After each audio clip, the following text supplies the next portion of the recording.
ಆತ್ಮೀಯ ನನ್ನೆಲ್ಲ ಸಾರಿಗೆ ನೌಕರ ಬಂಧುಗಳೇ, ತಾಳಸಸ್ನ ಮೋಹನ್ ಅಂದರೆ ಸಿಕ್ಕಾಬಟ್ಟೆ ಎಲ್ಲರಿಗೂ ಕೂಡ ತುಂಬ ಇಷ್ಟ. ಹಾಗಾಗಿ ಯಾವುದಾದ್ರೂ ವಿಚಾರಗಳು ಬಂದಾಗ ನೇರವಾಗಿ ನಮ್ಮನ್ನು ನೆನ್ಕೊಳ್ಳೋ ಕೆಲಸವನ್ನು ಮಾಡ್ತಾರೆ. ಅದರಲ್ಲೂ ವಿಶ್ವಜ್ಞಾನಿ ಅನ್ನೋ ಸಂಸ್ಥೆ ಹೆಸರಿನಲ್ಲಿ ಪದೇ ಪದೇ ಪ್ರಸ್ತಾಪ ಮಾಡ್ತಾ ಇರ್ತಾರೆ. ಹೌದು, ಮಂಡ್ಯ ಜಿಲ್ಲೆಗೆ ಪ್ರಪ್ರಥಮ ಬಾರಿಗೆ ವಿಶ್ವಜ್ಞಾನಿ ಅಂತಕ್ಕಂಥ ಪದವನ್ನು ಆ ಹೆಸರಲ್ಲಿ ಒಂದು ಸಂಸ್ಥೆ ಕಟ್ಟಿದಂಥವ್ರು ನಾವೇ, ತಾಳಸಸ್ನ ಮೋಹನ್. 2016ರಲ್ಲಿ ನಾನು ಈ ಒಂದು ಸಂಸ್ಥೆಯನ್ನು ಪ್ರಾರಂಭ ಮಾಡಿದ್ದೀನಿ. ಈಗೇನು ನನ್ನ ಮೇಲೆ ಆಪಾದನೆಯನ್ನು ಮಾಡ್ತಾ ಇದ್ದಾರೆ, 1,87,00,000 ಅಂತೇಳಿ ನಮ್ಮ ಸನ್ಮಾನ್ಯ ವಯಸ್ಸಲ್ಲಿ ಹಿರಿಯವರು ಪದೇ ಪದೇ ನಾನು ಗುರುಗಳೇ ಅಂತೇಳಿ ಕರಿತಾ ಇದ್ದೆ ಅವ್ರನ್ನ. ನಂಜುಂಡಯ್ಯವರು ಈಗ ವಯೋನಿವೃತ್ತಿ ಪಡ್ಕೊಂಡಿದ್ದಾರೆ. ವಯಸ್ಸಾದ್ಮೇಲೆ ಸಾಮಾನ್ಯವಾಗಿ ಅರಳೋ ಮರಳೋ ಇದೇ ಇರುತ್ತೆ. ಬಟ್ ಇಷ್ಟು ಬೇಗ ನಮ್ಮ ನಂಜುಂಡಯ್ಯವರಿಗೆ ಅರಳೋ ಮರಳೋ ಆಗುತ್ತೆ ಅಂತ ನಾನು ಅನ್ಕೊಂಡಿರಲಿಲ್ಲ. ನಂಜುಂಡಯ್ಯವರೇ, ನಿಮ್ಗೆ ಏನಾದರೂ ಆ ಥರದ್ದು ಡೌಟ್ ಇದ್ರೆ ನೇರವಾಗಿ ನನ್ನ ಹತ್ರ ಫೋನಲ್ಲಿ ಮಾಡಿ ಮಾತಾಡ್ಬೋದಿತ್ತು. ಅದರಲ್ಲಿ ಫೋನಲ್ಲಿ ಮಾತಾಡೋ ಥರ ಬ್ಲೂಟೂತ್ ಹಾಕೊಂಡು ಫೋನಲ್ಲಿ ಮಾತಾಡ್ತಾ ಇದ್ದೀನಿ ಅಂತೇಳಿ ಒಂದು ಕಾಲ್ಪನಿಕ ದೃಶ್ಯವನ್ನು ನಮ್ಮ ಎಲ್ಲ ನೌಕರರ ಮುದ್ದೆ ತರೋ ಪ್ರಯತ್ನ ಮಾಡಿದಿರಿ. ಪರವಾಗಿಲ್ಲ ನಂಜುಂಡಯ್ಯವರೇ, ಈಗೇನು ನೀವು ಆಪಾದನೆ ಮಾಡ್ತಾ ಇದ್ದೀರೋ ಈ ಆಪಾದನೆ 1.5 ವರ್ಷಗಳ ಹಿಂದೆ ನನ್ನ ವಿರುದ್ಧ ಮಾಡಿದಂಥ ಆಪಾದನೆ ಮಾಡಿದವರು ಯಾರು, ಅವ್ರು ಕೊಟ್ಟಂಥ ಕಂಪ್ಲೇಂಟ್ ಕಾಪಿ ಈಗಾಗಲೇ ನೀವು FIR ನಂಬರ್ನು ಕೂಡ ಹೇಳಿದಿರಿ. ನಾನು 1 ವಾರದ ಹಿಂದೆ ಈ ವಿಷಯಕ್ಕೆ ಸಂಬಂಧಪಟ್ಟಂಗೆ, ಈಗೇನು ನೀವು ಮಾತಾಡಿದಿರೋ ಈ ವಿಷಯಕ್ಕೆ ಸಂಬಂಧಪಟ್ಟಂಗೆ ಸಹಕಾರ ಸಂಘಗಳಲ್ಲಿ ಆಗಿರ್ತಕ್ಕಂಥ ಅವ್ಯವಹಾರಗಳ ಬಗ್ಗೆ ನಡೆಯುವ ಉನ್ನತ ಮಟ್ಟದ ತನಿಖೆ 64 ಎಂಕ್ವೈರಿ, ಗೊತ್ತಿಲ್ಲ ಅಂದ್ರೆ ದಯಮಾಡಿ ಕೇಳಿ ತಿಳ್ಕೊಳ್ಳಿ. 64 ಎಂಕ್ವೈರಿಯನ್ನ ಈ ಸಹಕಾರ ಸಂಘದಲ್ಲಿ ಮಾಡಬೇಕು ಅಂತೇಳಿ ನಾನು ನಿರ್ದೇಶಕನಾಗಿದ್ದಾಗಲೇ ಸರ್ವ ಸದಸ್ಯರ ಸಭೆಯಲ್ಲಿ ಚರ್ಚಿಸಿ ಅನುಮೋದಿಸಿ ಆ ವಿಚಾರಣೆ ನಡೆದಿದೆ. ಪಾರದರ್ಶಕವಾಗಿ ವಿಚಾರಣೆ ನಡೆದಿದೆ. ಅದನ್ನು ಮಾಡಿದಂಥವರು ಮೈಸೂರು JR ಆಫೀಸು ಜಂಟಿ ನಿಬಂಧಕರು ಮಾಡಿ ವರದಿಯನ್ನು ಕೂಡ ಕೊಟ್ಟಿದ್ದಾರೆ. ಆ ವರದಿನಲ್ಲಿ ಕ್ಲಿಯರ್ ಆಗಿ ಹೇಳ್ತಾರೆ, ತಾಳಸಸ್ನ ಮೋಹನ್ ಅವರು ಹಣ ದುರುಪಯೋಗ ಮಾಡ್ಕೊಂಡಿರೋ ಬಗ್ಗೆ ಒಂದೇ ಒಂದು ಲೈನು ಕೂಡ ಪ್ರಸ್ತಾಪ ಆಗಿಲ್ಲ. ಇದು ನಿಮ್ಮ ಗಮನದಲ್ಲಿರಲಿ. ಮತ್ತೆ ಅವ್ರ ತಂದೆ ತಾಯಿ ಹೆಂಡತಿ ಮಕ್ಕಳು ಎಲ್ಲರ ಹೆಸರಲ್ಲೂ ಹಾಕಬಿಟ್ಟಿದ್ದಾರೆ ಚೆಕ್ ಅಂತೇಳಿ ಪ್ರಸ್ತಾಪ ಮಾಡಿದ್ದೀರಾ.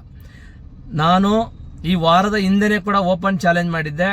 ನನ್ನ ಮೇಲೆ ಆಪಾದನೆ ಮಾಡ್ತಕ್ಕಂಥ ಯಾರೇ ಇರಲಿ ಎದುರುಗಡೆ ಬನ್ನಿ, ಡಾಕ್ಯುಮೆಂಟ್ ತಗೊಂಡು ನನ್ನ ಮೇಲೆ ಆಪಾದನೆ ಮಾಡ್ತಕ್ಕಂಥವ್ರಿಗೆ ಸಕ್ಕ ಉತ್ತರವನ್ನ ಕೊಡ್ತೀನಿ ಅಂತ ಹೇಳಿದೆ. ಇದುವರೆಗೂ ಬರಲಿಲ್ಲ. ಪಾಪ ಚುನಾವಣೆ ಹೊಸ್ತಿಲಲ್ಲಿ ಯಾರಿಗೋ ಪಾಪ ಸಹಾಯ ಮಾಡ್ಲಿಕ್ಕೋಸ್ಕರ ತಾವು ಏನೋ ಈ ವಿಡಿಯೋ ಮಾಡಿದಿರಿ ಅಂತ ಅನ್ಸುತ್ತೆ. ಒಂದು, ನೀವು ಬರೀ ವಿಚಾರಗಳನ್ನ ಪ್ರಸ್ತಾಪ ಮಾಡಿದ್ರೆ ಯಾರು ಎಲ್ಲಿಗೆ ಬಂದ್ರು ಬಹಿರಂಗ ಚರ್ಚೆಗೆ ನಾನಂತೂ ಸಿದ್ಧ.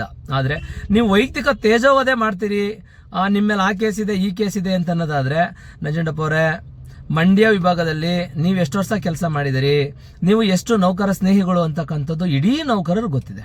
ಮತ್ತೆ ನಿಮ್ಮ ಹತ್ರ ಕೋರ್ಕರ್ ಕೆಲಸಕ್ಕೆ ಮಾಡಿಸ್ಕೊಳಕ್ ಬಂದಂಥವ್ರು ಒಂದು ರಿಪ್ಲೈನ ಬರ್ಸ್ಕೊಳ್ಳಿಕ್ಕೆ ಎಷ್ಟೆಷ್ಟು ಹಣವನ್ನ ಅವ್ರ ಹತ್ರ ಈಸ್ಕೊಳ್ತಿದ್ರಿ, ಯಾವ್ಯಾವ ಹೋಟ್ಲಲ್ಲಿ ಮಿಡ್ ನೈಟ್ ತನಕ ಪಾರ್ಟಿ ಮಾಡ್ತಿದ್ರಿ, ಒಂದು ಪ್ರಕರಣಕ್ಕೆ ನೀವು ವಾಪಸ್ ರಿಪ್ಲೈ ಬರ್ಕೊಡ್ಲಿಕ್ಕೆ ಎಷ್ಟು ಬಿಲ್ ಆಯ್ತಿತ್ತು ಅಂತಕ್ಕಂಥದ್ದನ್ನ ನಾನು ಹೇಳ್ತಾ ಇಲ್ಲ, ಪ್ರತಿಯೊಬ್ಬ ನೌಕರು ಕೂಡ ಹೇಳ್ತಾ ಇದ್ದಾರೆ. ನಾನು ಕೋರ್ಕರ್ ಆಗಿ ಕೆಲಸ ಮಾಡೋ ಸಂದರ್ಭದಲ್ಲಿ ಒಬ್ಬನೇ ಒಬ್ಬ ಎಂಪ್ಲಾಯ್, ಸುಮಾರು 100 ಕೋವರ್ಕರ್ ಕೆಲಸನ ಮಾಡಿದ್ದೀನಿ. ಒಬ್ಬನೇ ಒಬ್ಬ ಎಂಪ್ಲಾಯ್ ತಾಳಸಸ್ನ ಮೋಹನ್ಗೆ 100 ರೂಪಾಯಿ ಕೊಟ್ಟಿದ್ದೀನಿ ನಾನು ವಿಚಾರಣೆಗೋಸ್ಕರ ಅಂತ ಹೇಳಿಸಿ. ನಂಜುಂಡಪ್ಪ ಅವರೇ, ನಾನು ಸ್ವಾಭಿಮಾನಿ, ಅಂಬೇಡ್ಕರ್ ಅವರ ಆಶಯವನ್ನ ಮೈಗೂಡಿಸ್ಕೊಂಡೆ ಕೆಲಸ ಮಾಡ್ತಾ ಇರ್ತಕ್ಕಂಥವ್ನು. ಬೇರೆಯವರ ಎಂದ್ಲು ಕಾಸಲ್ಲಿ ಇದುವರೆಗೂ ನಾನು ಯಾವತ್ತೂ ಬದುಕ್ತವನಲ್ಲ. ಮತ್ತೆ ಬೇರೆ ತರದ ದುಶ್ಚಟಗಳನ್ನ ಇಟ್ಕೊಂಡಿಲ್ಲ, ಎಂಡ ಕುಡಿಯಲ್ಲ, ಸಿಗರೇಟ್ ಸೇದಲ್ಲ, ಗುಟ್ಕಾ ಹಾಕೋದಿಲ್ಲ, ಮಿಡ್ ನೈಟ್ ಪಾರ್ಟಿಗಳು ಮಾಡೋದಿಲ್ಲ. ಇವೆಲ್ಲವೂ ಇದ್ರು ಕೂಡ ನನ್ನ ಬಗ್ಗೆ ನೀವು ಮಾತಾಡ್ತೀರಿ ಅಂತಂದ್ರೆ, 1.5 ವರ್ಷದ ಹಿಂದೆ ಇದೇ ಸಹಕಾರ ಸಂಘದಲ್ಲಿ ಒಂದು ಕಂಪ್ಲೇಂಟ್ ಕೊಡ್ಬೇಕಾದ್ರೆ ಕನಿಷ್ಠ ಆಡಿಟ್ ರಿಪೋರ್ಟ್ ಆಗಬೇಕು ಅನ್ನೋ ಪರಿಜ್ಞಾನ ಇಲ್ದೇನೆ ಅವ್ರು ಕಂಪ್ಲೇಂಟ್ ಕೊಡ್ತಾರೆ. ಇಲಾಖೆಯಿಂದ ಒಂದು ವರದಿ ತಗೋಬೇಕು ಅಂತ ಅನ್ನೋದು ಗೊತ್ತಿಲ್ಲದೇನೆ ಒಂದು ಕಂಪ್ಲೇಂಟ್ ಕೊಡ್ತಾರೆ. 1.5 ವರ್ಷದ ಹಿಂದೆ ಕೊಟ್ಟಂತ ಕಂಪ್ಲೇಂಟು ಇನ್ನೂ ಚಾರ್ಜ್ ಶೀಟ್ ಆಗಿಲ್ಲ. ಇದನ್ನ ದಯಮಾಡಿ ಗೊತ್ತಿಲ್ಲ ಅಂದ್ರೆ ಹೋಗಿ ತಿಳ್ಕೊಳ್ಳಿ. ಇಲ್ಲ ಅಂದ್ರೆ 1 ವಾರದ ಹಿಂದೆ ನಾನು ಇದೇ VOice ನಲ್ಲಿ ವಿಡಿಯೋ ರೆಕಾರ್ಡ್ ಮಾಡಿಬಿಟ್ಟಿದ್ದೀನಿ, ನೋಡ್ಕೊಳ್ಳಿ. ಇಲ್ಲ ಅಂತಂದ್ರೆ ನಾಳೆ ಎಲೆಕ್ಷನ್ ಮುಗಿದ್ಮೇಲೆ ಓಪನ್ ಚಾಲೆಂಜ್ ಎಲ್ಲೂ ಬೇಕಾದ್ರೂ ಬರ್ತೀನಿ, ಸ್ಪಾಟ್ ಫಿಕ್ಸ್ ಮಾಡಿ, ಯುವರ್ ಚಾಯ್ಸ್. ಮತ್ತೆ ನೀವು ಅಷ್ಟೇ ಅಲ್ಲ, ಕೆಲವು ಕಿಡಿಗೇಡಿಗಳು ಮತ್ತೆ ಇನ್ ಕೆಲವರು ಹೆಚ್ಚುವರಿ ಬಿಲ್ ಮಾಡಿ, ಸ್ಟಿಚ್ ಬಿಲ್ ಮಾಡಿ, ಹೆಚ್ಚುವರಿ OT ಬಿಲ್ ಮಾಡಿ, ಮತ್ತೆ ಟ್ರಾನ್ಸ್ಫರ್ ಮಾಡಿಸ್ಕೊಡ್ತೀನಿ, ಮತ್ತೆ ನಿನ್ನ ಕೇಸನ್ನ ಕ್ಲೋಸ್ ಮಾಡಿಸ್ತೀನಿ ಅಂತೇಳಿ ಲಕ್ಷಾಂತರ ದುಡ್ಡ ಈಸ್ಕೊಂಡು ತಿಂದವರು ಇವತ್ತು ನನ್ನ ಬಗ್ಗೆ ಟೀಕೆ ಟಿಪ್ಪಣಿ ಮಾಡುವಂಗಾಗಿದೆ. ಈಗ ನಿಮ್ಮೆಲ್ಲೂ ಕೂಡ ಪ್ರಕರಣ ದಾಖಲಾಗಿತ್ತು. ಅದೆಲ್ಲನೂ ಮರ್ತು ಬಿಟ್ಟಿದ್ದೀರಿ. ನಿಮ್ಮ ಆತ್ಮಸಾಕ್ಷಿನ ಒಂದ್ಸತಿ ನೀವು ಕೇಳ್ಕೊಳ್ಳಿ. ನಾನು ಎಷ್ಟು ಜನಕ್ಕೆ ಮೋಸ ಮಾಡಿದ್ದೀನಿ, ಯಾರ್ಯಾರು ದುಡ್ಡು ತಿಂದಿದ್ದೀನಿ ಅಂತೇಳಿ.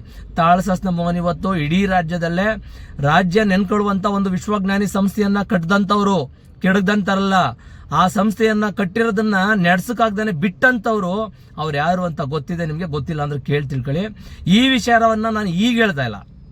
ನನ್ನ ಮೇಲೆ ಯಾರು ಆಪಾದನೆ ಮಾಡಿದ್ರು ಅವ್ರಿಗೆ 1.5 ಅಲ್ಲ 2 ವರ್ಷದ ಹಿಂದೆ ಇದೇ ಮಂಡ್ಯ ಪ್ರೆಸ್ ಕ್ಲಬ್ ನಲ್ಲಿ ಓಪನ್ ಚಾಲೆಂಜ್ ಮಾಡಿದ್ದೀನಿ. ಮಾಧ್ಯಮದವ್ರಿಗೂ ಕೂಡ, ಮಾಧ್ಯಮದವ್ರಿಗೆ ಹೇಳಿದೆ, ನನ್ನ ವಿರುದ್ಧ ಯಾರ್ಯಾರು ಅಪಪ್ರಚಾರ ಮಾಡ್ತಾ ಇದ್ದಾರೆ, ಟೀಕೆ ಟಿಪ್ಪಣಿ ಮಾಡ್ತಾ ಇದ್ದಾರೆ, ದಯಮಾಡಿ ಮಾಧ್ಯಮದವರು ನಿಮ್ಮ ಮಧ್ಯಸ್ಥಿಕೆಯಲ್ಲಿ ನಿಮ್ಮ ಸಮ್ಮುಖದಲ್ಲಿ ಕರೀರಿ, ವಿತ್ ರೆಕಾರ್ಡ್ ಸಮೇತ ಬರ್ತೀನಿ, ಎಲ್ಲಿಗೆ ಬೇಕಾದ್ರೂ ಬರ್ತೀನಿ ಅಂತೇಳಿ ಮಾಧ್ಯಮದವರ ಮುಂದೆ ಓಪನ್ ಚಾಲೆಂಜ್ ಕರೆದೆ.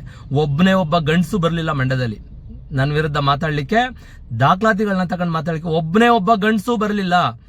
ಇವತ್ತು 2 ವರ್ಷಗಳ ನಂತರ ಮತ್ತೆ ಆ ಪ್ರಕರಣವನ್ನ ನೀವು ಹೊರಗಡೆ ತೆಗಿತಾ ಇದ್ದೀರಿ. ತುಂಬಾ ಖುಷಿ ಆಗುತ್ತೆ. ಮತ್ತೆ ನನ್ನ ವಿರುದ್ಧ ಅಪಪ್ರಚಾರಗಳನ್ನ ಪದೇ ಮಾಡ್ತಾ ಇದ್ದೀರಾ. ಅದೇನ್ ಖುಷಿ ಅಂತ ನನ್ನ ಹೆಸರು ಹೇಳಲಿಕ್ಕೆ. ನೋಡ್ರಿ, ಇವತ್ತು ಹೇಳ್ತಾ ಇದ್ದೀನಿ, ಎಂಟೈರ್ ಕರ್ನಾಟಕಕ್ಕೆ ಓಪನ್ ಚಾಲೆಂಜ್, ಬರೀ ಮಂಡ್ಯಕ್ಕಲ್ಲ. ನನ್ನ ವಿರುದ್ಧ ಯಾರ್ಯಾರು ಮಾತಾಡ್ತಾ ಇದ್ದಾರೋ ಎಲ್ಲಾರ್ಗೂ ಹೇಳ್ತಾ ಇದ್ದೀನಿ ರೀ, ರೆಕಾರ್ಡ್ಸ್ಗಳು ತಗೊಂಡು ಎಲ್ಲೂ ಬೇಕಾದ್ರೂ ಬನ್ರಿ. ತಾಳಸಾಸ್ನ ಮೌನ ಒಬ್ಬಂಟಿಯಾಗಿ ಬರ್ತಾನೆ. ನಾನು ಯಾರನ್ನೂ ಜೊತೆಲಿ ಕರ್ಕೊ ಬರಲ್ಲ. ಯಾಕೆಂದ್ರೆ ಆ ಸಂಸ್ಥೆ ಕಟ್ಟಿರೋ ನಾನು, ಅದರ ಆಳ ಉದ್ದ ಎಲ್ಲವೂ ಕೂಡ ನನಗೆ ಗೊತ್ತಿದೆ. ಅದಕ್ಕೆ ಸಂಬಂಧಪಟ್ಟಂಗೆ ಈಗಾಗಲೇ ನಮ್ಮ ಕೋಆಪರೇಟಿವ್ ಡಿಪಾರ್ಟ್ಮೆಂಟ್ ಅವರು ವರದಿ ಕೂಡ ಕೊಟ್ಟಿದ್ದಾರೆ. ಮತ್ತೆ ಇವತ್ತು ಅದು ಯಾವ ಸ್ಥಿತಿಗೆ ಹೋಗಿದೆ ನಾನು ಬಿಟ್ಟ ಮೇಲೆ ಅಂತಕ್ಕಂಥದ್ದು ಕೂಡ ನನಗೆ ಗೊತ್ತಿದೆ. ತಮಗೆ ಗೊತ್ತಿಲ್ಲ ಅಂದ್ರೆ ಅದನ್ನ ಗೊತ್ತುಪಡಿಸೋ ಕೆಲಸವನ್ನ ಮಾಡ್ತಾ ಇದ್ದೀನಿ. ದಯಮಾಡಿ ನನ್ನ ವಿರುದ್ಧ ಯಾರ್ಯಾರು ಅಪಪ್ರಚಾರ ಮಾಡ್ತಾ ಇದ್ದೀರೋ ಎಲ್ಲರಿಗೂ ಓಪನ್ ಚಾಲೆಂಜ್. ತಾಳಸಾಸ್ನ ಮೋಹನ್ ನನ್ನ ಮೇಲೆ ಆಪಾದನೆ ಮಾಡಿದ ವಿಚಾರಕ್ಕೆ ಸಂಬಂಧಪಟ್ಟಂಗೆ ಇವತ್ತೇನು ಅವ್ರು ಸುಳ್ಳು ಕಂಪ್ಲೇಂಟ್ ಹಾಕಿದ್ರು ಅದನ್ನ ಸ್ಕ್ವಾಶ್ ಮಾಡಿಸ್ಬೋದಿತ್ತು, ಆದ್ರೆ ನಾನು ಸ್ಕ್ವಾಶ್ ಮಾಡಿಸಿಲ್ಲ. ಯಾಕೆ ಗೊತ್ತಾ? ಏನ್ ನನ್ನ ಮೇಲೆ ಆಪಾದನೆ ಆಗಿದೆ ಅದು ಸಾಬೀತಾಗಬೇಕು. ಇಲ್ಲ ಅಂದ್ರೆ ಅದು ನೈಜತೆ ಏನು ಅಂತೇಳಿ ಪ್ರತಿಯೊಬ್ಬರಿಗೂ ಗೊತ್ತಾಗಬೇಕು ಅನ್ನೋ ಕಾರಣಕ್ಕೋಸ್ಕರ FIR ನ ಹಂಗೆ ಪೆಂಡಿಂಗ್ ಇಟ್ಕೊಂಡಿದ್ದೀನಿ. ಸ್ಕ್ವಾಶ್ ಮಾಡಿಸಿಲ್ಲ. ಸ್ಕ್ವಾಶ್ ಮಾಡಿಸೋದೇನು ದೊಡ್ಡ ವಿಚಾರ ಅಲ್ಲ ನನಗೆ, ನನ್ನ ಮೇಲಿರೋ ಕಂಪ್ಲೇಂಟ್ಗೆ. ಆದ್ರೂ ಮಾಡಿಸಿಲ್ಲ ಅಂತಂದ್ರೆ ಅಲ್ಲಿ ಏನಿದೆ ಅಂತಕ್ಕಂಥದ್ದು ಪ್ರತಿಯೊಬ್ಬರಿಗೂ ಗೊತ್ತಾಗಬೇಕು. ಇವತ್ತು ಸಂಸ್ಥೆ ಮೇಲೆ ಆಪಾದನೆ ಮಾಡಿದ್ರಲ್ಲ, ಆ ಸಂಸ್ಥೆ ವ್ಯಾಲ್ಯೂಯೇಷನ್ ಎಷ್ಟು ಅಂತ ಗೊತ್ತಾ ಸನ್ಮಾನ್ಯ ನಂಜುಂಡಪ್ಪ ಅವರೇ, ಮತ್ತೆ ಇತರೆ ಯಾರ್ಯಾರು ಇದ್ದೀರಿ ಪುಣ್ಯಾತ್ಮರು, ನಿಮ್ಮ ಪಾದಗಳನ್ನ ಜೆರಾಕ್ಸ್ ಮಾಡಿಸ್ಕೋಬೇಕು. ಆ ಸಂಸ್ಥೆನಲ್ಲಿ ಟೋಟಲಿ ಬಂಡವಾಳ ಎಷ್ಟಿದೆ ಅಂತೇಳಿ ಮೊದಲು ತಿಳ್ಕೊಳ್ಳಿ. 96 ಲಕ್ಷ ಬಂಡವಾಳ ಇರೋದು. 1,87,00,000 ಎಲ್ಲಿಂದ ಬತ್ತು, ಯಾವ ಆಕಾಶದಿಂದ ಉದುರುತ್ತಂತ ದಯಮಾಡಿ ಒಂದ್ ಸ್ವಲ್ಪ ಕ್ಲಾರಿಫಿಕೇಶನ್ ಕೊಡಿ. 96 ಲಕ್ಷದಲ್ಲಿ ಅಲ್ಲಿಂದ ಇಲ್ಲಿ ತನಕ ವೇತನ ಕಳಿರಿ, ಬಾಡಿಗೆ ಕಳಿರಿ, ಎಲೆಕ್ಷನ್ ಖರ್ಚು ಕಳಿರಿ, ಸ್ಟೇಷನರೀಸ್ ಕಳಿರಿ, ಪೀಠೋಪಕರಣಗಳನ್ನು ಕಳಿರಿ, ಇನ್ನಿತರೆ ಏನೇನು ಖರ್ಚು ವೆಚ್ಚಗಳು ಮಾಡಿರ್ತಕ್ಕಂಥದ್ದು ಎಲ್ಲವನ್ನು ಕಳಿರಿ. 96 ಲಕ್ಷದಲ್ಲಿ ಇನ್ನೆಷ್ಟು ಉಳ್ಕೊಳ್ಳುತ್ತೆ ಅಂತೇಳಿ. ಅದಷ್ಟರಲ್ಲಿ 1,87,00,000 ಆಪಾದನೆ ಮಾಡೋದಾದ್ರೆ ನಾನು ಮಿಕ್ಕದನ್ನ ಯಾರ್ಯಾರು ತಂದು ಅಲ್ಲಿ ಇಟ್ಟಿದ್ರಿ, ಯಾರು ತಲೆ ಹೊಡೆದ್ರಿ, ಎಲ್ಲಿಂದ ತಂದ್ರಿ, ದಯಮಾಡಿ ಕೊಟ್ಟಿರೋರು ಹೇಳಿ. ಯಾರಾದರೂ ಪರವಾಗಿಲ್ಲ, ನೀವು ಯಾರಾದರೂ ಇನ್ವೆಸ್ಟ್ ಮಾಡಿದ್ರೆ ನಾನು ಇನ್ವೆಸ್ಟ್ ಮಾಡಿದ್ದೀನಿ ಅಂತ ಬನ್ನಿ ನನ್ನ ಮುಂದೆ. ಈ ವಿಚಾರಕ್ಕೆ ಸಂಬಂಧಪಟ್ಟಂಗೆ ಈಗಾಗಲೇ ನಾನು ವಿಡಿಯೋ ಮಾಡಿಬಿಟ್ಟಿದ್ದೀನಿ. ಪ್ರಕರಣದ ಪ್ರತಿಯೊಂದು ಇಂಚಿಂಚುನ್ನ ದಾಖಲಾತಿಗಳನ್ನ ತೋರಿಸಿ ಬಿಟ್ಟಿದ್ದೀನಿ. ಸುಮ್ಮನೆ ಚುನಾವಣೆ ಗಿಮಿಕ್ಗೋಸ್ಕರ ನನ್ನ ಹೆಸರನ್ನ ಪ್ರಸ್ತಾಪ ಮಾಡೋದು, ವಿಶ್ವಜ್ಞಾನಿ ಹೆಸರನ್ನ ಪ್ರಸ್ತಾಪ ಮಾಡೋದ್ರಿಂದ ನಿಮ್ಮ ವ್ಯಾಲ್ಯೂ ಕಡಿಮೆ ಆಗುತ್ತೆ ಬಿಟ್ಕೊಂಡ್ರೆ ತಾಳಸಾಸ್ನ ಮೋಹನ್ಗೆ ಯಾವತ್ತೂ ವ್ಯಾಲ್ಯೂ ಕಡಿಮೆ ಆಗಲ್ಲ. ಒಂದು, ಕೆಲವರು ಮಾತಾಡ್ತಾರೆ ವಿಶ್ವಜ್ಞಾನಿ ಸೇವಾ ಟ್ರಸ್ಟ್ ಅಂತೇಳಿ ಮಾತಾಡ್ತಾರೆ. ವಿಶ್ವಜ್ಞಾನಿ ಸೇವಾ ಟ್ರಸ್ಟ್ಗೂ ವಿಶ್ವಜ್ಞಾನಿ ಸಹಕಾರ ಸಂಘಕ್ಕೂ ವ್ಯತ್ಯಾಸ ಗೊತ್ತಿಲ್ಲದಿರ್ತಕ್ಕಂಥವ್ರು ಅನ್ಎಜುಕೇಟೆಡ್ಗಳು ವಿಶ್ವಜ್ಞಾನಿ ಸೇವಾ ಟ್ರಸ್ಟ್ ಅಂತೇಳಿ ಮಾತಾಡ್ತಾರೆ. ನನ್ನ ಫ್ಯಾಮಿಲಿ ಟ್ರಸ್ಟ್ ಬಗ್ಗೆ ಮಾತಾಡೋದು ನಿಮ್ಗೆ ಏನ್ರಿ ರೈಟ್ಸ್ ಇದೆ? ಮತ್ತೊಬ್ರು ಯಾರೋ ಹೇಳಿದ್ರು ಸರ್ಕಾರದಿಂದ 99% SC/ST ಅನುದಾನವನ್ನ ಟ್ರಸ್ಟ್ ತಗೋಬಿಟ್ಟಿದ್ದಾರೆ ಅಂತೇಳಿ ಆಪಾದನೆ ಮಾಡಿದ್ರು. ನೀವು ನಿಜವಾಗ್ಲೂ ಸಾಚಗಳಾದ್ರೆ ಬಂದು ಸಾಬೀತ್ ಮಾಡಿ. ವಿಶ್ವಜ್ಞಾನಿ ಟ್ರಸ್ಟ್ ಒಬ್ರ ಹತ್ರ ಏನಾದ್ರೂ ದೇಣಿಗೆ ತಕೊಂಡಿದೆ, ಸರ್ಕಾರದಿಂದ ದೇಣಿಗೆ ತಕೊಂಡಿದೆ ಅಂದ್ರೆ ಬಂದು ಸಾಬೀತ್ ಮಾಡಿ. ಓಪನ್ ಚಾಲೆಂಜ್ ಮಾಡ್ತಾ ಇದ್ದೀನಿ. ಮೊನ್ನೆ ಈಗ 3 ದಿನದ ಹಿಂದೆ ಇದೇ ಮದ್ದೂರು ಘಟಕದ ಸಾರಿಗೆ ನೌಕರರ ಗ್ರೂಪ್ನಲ್ಲಿ ನನ್ನ ಟ್ರಸ್ಟ್ ಸಂಬಂಧಪಟ್ಟಂತ ಪ್ರತಿಯೊಂದು ಅಕೌಂಟ್ ಡೀಟೇಲ್ಸ್ ಹಾಕಿದ್ದೀನಿ.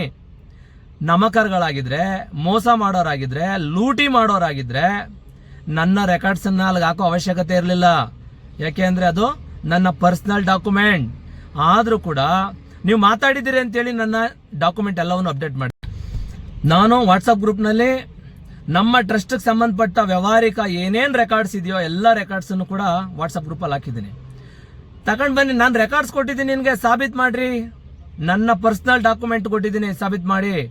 ಇದೇ ವಿಶ್ವಜ್ಞಾನಿ ಸಹಕಾರ ಸಂಘಕ್ಕೆ ಸಂಬಂಧಪಟ್ಟಂತೆ ಏನು 1,87,00,000 ಇದೆ ಅಂತೇಳಿ ಬರೀ ಆಪತ್ನೆ ಬೇಡ, 1,87,00,000 ಪ್ರಾಪರ್ಟಿ ಇದೆ, ಅದರ ವ್ಯಾಲ್ಯೂಯೇಷನ್ ಇದೆ ಅಂತೇಳಿ ಪ್ರೂವ್ ಮಾಡಿ ನಿಮ್ಮ ತಾಕತ್ತಿದ್ರೆ ಯಾರಾದರೂ ಓಕೆ.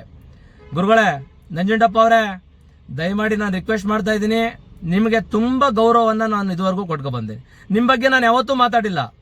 ಕಳೆದ ಮುಸ್ಕರ ಸಂದರ್ಭದಲ್ಲೂ ಕೂಡ ತಾವು ಮಾತಾಡಿದ್ರಿ, ನಾನು ನೇರವಾಗಿ ಫೋನ್ ಮಾಡಿ ಮಾತಾಡಿದೆ ನಿಮಗೆ. ಏನಿದು ಮಾತಾಡಿದ್ದು, ಏನು ಗುರುಗಳೇ ಏನಾಯಿತು ಅಂತ ಕೇಳಿದೆ. ನೀವೇನಂದ್ರಿ, ಅವ್ರು ಯಾರೋ ಏನೋ ಹೇಳಿದ್ರು ಮೋಹನ್, ಹಂಗಾಗಿ ಮಾತಾಡ್ಬಿಟ್ಟೆ, ಅದೇನು ನೀವು ಬೇಜಾರು ಮಾಡ್ಕೋಬೇಡಿ, ಇರಲಿ ಬಿಡಿ, ಏನು ತೊಂದರೆ ಇಲ್ಲ, ಆಯಿತು ಇನ್ನೂ ಸತ ಅದು ಮಾತಾಡಲ್ಲ ಅಂತಂದ್ರಿ. ಅದಾದಮೇಲೆ ಬೆಳಗ್ಗೆ ಅದ್ರ ಬಗ್ಗೆ ಕ್ಲಾರಿಫಿಕೇಶನ್ ತಗೊಳ್ತೀನಿ ಬಿಡಿ, ಆಯಿತು ಓಲಿ ಕೊಡ್ತೀನಿ, ತಪ್ಪಾಗಿದೆ ಅಂತ ಹೇಳ್ತೀನಿ ಅಂತ ಹೇಳಿದ್ರಿ. ಆದರೆ ಅಷ್ಟೊತ್ತು ನೀವು ಮುಸ್ಕರನೇ ವಾಪಸ್ ತಗೊಂಡ್ರಿ. ಆ ಕಾರಣಕ್ಕೆ ನಾನು ಮತ್ತೆ ಆ ವಿಚಾರವನ್ನು ಪ್ರಸ್ತಾಪ ಮಾಡ್ಲಿಕ್ಕೆ ಹೋಗಲಿಲ್ಲ. ನಂಜುಂಡಪ್ಪ ಅವರೇ, ಈಗಲೂ ಕೂಡ ನಿಮ್ಮ ಬಗ್ಗೆ ಗೌರವ ಇದೆ, ದಯಮಾಡಿ ಆ ಗೌರವವನ್ನು ಉಳಿಸ್ಕೊಳ್ಳೋ ಕೆಲಸ ಮಾಡಿ. ನಾನು ಕಂಡವ್ರ ಎಂದ್ಲು ಕಾಸಿನಲ್ಲಿ ಜೀವನ ಮಾಡ್ತಾ ಇಲ್ಲ, ಇದನ್ನು ದಯಮಾಡಿ ಅರ್ಥ ಮಾಡ್ಕೊಳ್ಳಿ. ನಾನು ಸ್ವಾಭಿಮಾನದಿಂದ ಬದುಕ್ತಾ ಇದ್ದೀನಿ, ಯಾವನತ್ರನ್ನು ಅಂಗ್ಲಾಚ್ ಬೇಡ್ಕೊಂಡಿಲ್ಲ. ಡಿಸ್ಮಿಸ್ ಆಗಿ 1 ವರ್ಷ ಆಗಿದೆ, ಒಬ್ಬನ ಹತ್ರ 1 ರೂಪಾಯಿ ಕೊಡಿ ಅಂತ ಕೇಳಿಲ್ಲ, ಮಾಡ್ಕೊಂಡು ಜೀವನ ಮಾಡ್ತಾ ಇದ್ದೀನಿ. ನಂದೇ ಆದಂಥ ಒಂದು LIC ಏಜೆನ್ಸಿನ ತಗೊಂಡು ಕೆಲಸ ಮಾಡ್ತಾ ಇದ್ದೀನಿ, ನಂದೇ ಆದಂಥ ಒಂದು ಅಂಗಡಿನ ನಡೆಸ್ತಾ ಇದ್ದೀನಿ. ನನ್ನ ಹೆಂಡತಿ ಕೆಲ್ಸಕ್ಕೆ ಹೋಗ್ತಾ ಇದ್ದಾಳೆ, ನಮ್ಮ ಅಪ್ಪ ಅಮ್ಮ ಇನ್ನೂ ಗಟ್ಟಿಯಾಗಿದ್ದಾರೆ. ಕಂಡವ್ರ ಹತ್ರ ಭಿಕ್ಷೆ ಬೇಡಿ ಜೀವನ ಮಾಡುವಂಥ ದರ್ದು ನನಗೆ ಬಂದಿಲ್ಲ. ಬದುಕದಿದ್ರೆ ಸ್ವಾಭಿಮಾನದಿಂದ ಬದುಕ್ತೀನಿ. ಸ್ವಾಭಿಮಾನದಿಂದ ಬದುಕಕ್ಕಾಗಲಿಲ್ಲ ಅಂತಂದರೆ ಈ ಭೂಮಿಯೇ ಬೇಡ ನನಗೆ. ಆದರೆ ಬೇರೆಯವ್ರ ಥರ ಎಂದ್ಲಗಾಸಲ್ಲಿ ಬದುಕೋದು ನನಗಿಷ್ಟ ಇಲ್ಲ, ಬದುಕೋದು ಇಲ್ಲ. ಇನ್ನೊಬ್ರ ಹತ್ರ ಯಾಚನೆ ಮಾಡಲ್ಲ, ನನಗೆ ಊಟ ಕೊಡ್ಸು, ಮತ್ತೊಂದು ಕೊಡ್ಸು, ಮಗ್ದೊಂದು ಕೊಡ್ಸು ಇಲ್ಲ. ಬೇರೆಯವ್ರಿಗೆ ಹೆಚ್ಚಿಗೆ ಸಂಬಳ ಹಾಕಿ ಅವ್ರ ಸಂಬಳ ದುಡ್ಡು ತಗೊಂಡು ನಾನು ಇರ್ತಕ್ಕೆ ಸೀರೆ ಉಡಿಸ್ತಾ ಇಲ್ಲ. ನಾನು ಬೇರೆಯವ್ರಿಗೆ ಸ್ಟಿಚ್ ಬಿಲ್ಲು ಹಾಕೊಂಡಿಲ್ಲ. ಮತ್ತೊಬ್ಬರಿಗೆ ಸಾಲ ಕೊಟ್ಟು ಬಡ್ಡಿ ಇಸ್ಕೊಂಡು ಬಡ್ಡಿ ದುಡ್ಡಲ್ಲಿ ತಿಂತಾ ಇಲ್ಲ.